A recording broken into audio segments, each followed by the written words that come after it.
Apakah teori kuantum itu? Teori kuantum dalam ilmu fisika atau juga disebut mekanika kuantum merupakan salah satu gagasan paling cemerlang yang pernah dibuat manusia.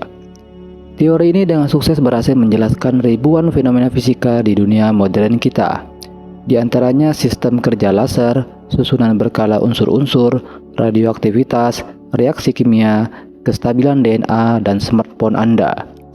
Gagasannya telah berhasil mengubah cara kita dalam memandang dunia fisik, baik yang kasat mata maupun tidak. Hebatnya lagi, sampai hari ini teori kuantum belum pernah sekalipun gagal memprediksi setiap fenomena yang terjadi di alam semesta. Begitu banyak orang yang terpesona karenanya, tak peduli latar belakang pendidikan dan budaya mereka. Oleh sebab itu, tidak begitu mengherankan jika saat ini banyak muncul istilah-istilah yang menyertakan kata kuantum. Meskipun mungkin sama sekali tidak ada hubungannya dengan teori kuantum. Mereka menggunakan kata kuantum untuk menunjukkan kemodernannya, seperti quantum reading, quantum teaching, quantum learning, quantum healing, dan banyak lagi istilah lainnya. Kehebatan teori kuantum bermula dari ide radikal yang diusulkan pada paruh awal abad ke-20 untuk menjelaskan berbagai fenomena yang tidak dapat dijelaskan oleh berbagai teori fisika saat itu. Teori kuantum mampu meruntuhkan gambaran realitas yang telah dilukis ratusan tahun oleh Newton. Beberapa konsekuensi dari kehadiran teori kuantum adalah adanya prinsip ketidakpastian, dualisme gelombang partikel, prinsip superposisi, serta kekekalan materi dan energi. Hal-hal tersebut merupakan sesuatu yang sesungguhnya sangat sulit diterima kala itu, mungkin juga hingga sekarang.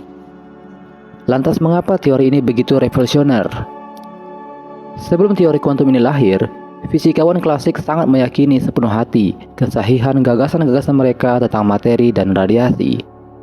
Fisika klasik memandang materi dan medan sebagai entitas yang sangat berbeda. Semua itu didasarkan bukan hanya karena kecanggihan perumusan teoritis matematika Sir Isaac Newton dan James Clerk Maxwell yang begitu elegan, tapi juga karena taksiran teori-teori mereka telah dibuktikan oleh berbagai percobaan yang terperinci dan sesama selama ratusan tahun. Keduanya merupakan sintesis dua teori klasik yang paling berhasil dalam sejarah pemikiran manusia, yaitu hukum Newton dan persamaan Maxwell. Hukum gravitasi Newton mampu memprediksi gerakan planet dengan ketepatan yang tinggi, sedangkan teori gelombang elektromagnetik Maxwell mampu memprediksi keberadaan gelombang elektromagnetik yang tak tampak. Padahal kala itu, di tahun 1865, belum ada pemahaman tentang gelombang elektromagnetik.